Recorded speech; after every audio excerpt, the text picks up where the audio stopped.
प्रयागराज में 5 दिवसीय विराट किसान मेले का शुभारंभ हुआ। इस किसान मेले का शुभारंभ मुख्य अतिथि उत्तर प्रदेश के कृषि मंत्री सूर्य प्रताप शाही ने दीप प्रज्वलित करके किया।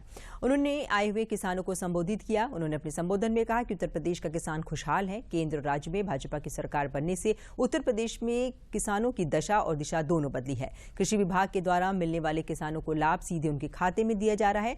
टोकन के माध्यम से और लॉटरी के माध्यम से किसानों को मिलने वाले कृषि उपकरण को पूरी पारदर्शिता के साथ उपलब्ध कराया जा रहा है। प्रयागराज में आयोजित होने वाले 5 दिवसीय विराट किसान मेले में किसान उन्नत कृषि के गुण सीखेंगे। उन्होंने बताया कि उत्तर प्रदेश में 7 साल सरकार की योगी सरकार में 2,35,000 करोड़ रुपए का गन्ना मूल्य का भुगतान किसानों को किया गया है। कृषि मंत्री सूर्य प्रताप शाही ने बताया कि उत्तर प्रदेश सरकार ने 1,15,000 करोड़ रुपए की खरीद किसानों के अनाज उत्पादन में की है और सरकार का प्रयास है कि सभी किसानों की उपज का अच्छा से अच्छा लाभ उन्हें मिल सके।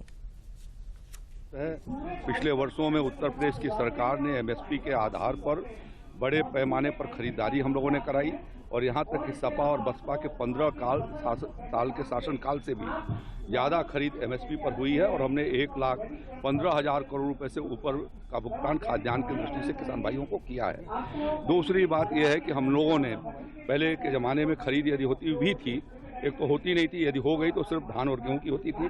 योगी आदित्यनाथ जी की सरकार ने बाजरे की, ज्वार की, मक्के की, सरसों की, मसूर की और मूंगफली की इतने फसलों की खरीदारी करा रही है और इसकी वजह से इस साल हम लोगों ने बाजरे की खरीद लगभग 3.5 लाख मीट्रिक टन किया है, जो उसका भुगतान भी 878 करोड़ रुपया किया है। इसी तरीके से 80,000 कुंटल के करीब ज्वार की खरीदारी कराई है और इतने ही के करीब जो है मक्के की खरीदारी कराई है।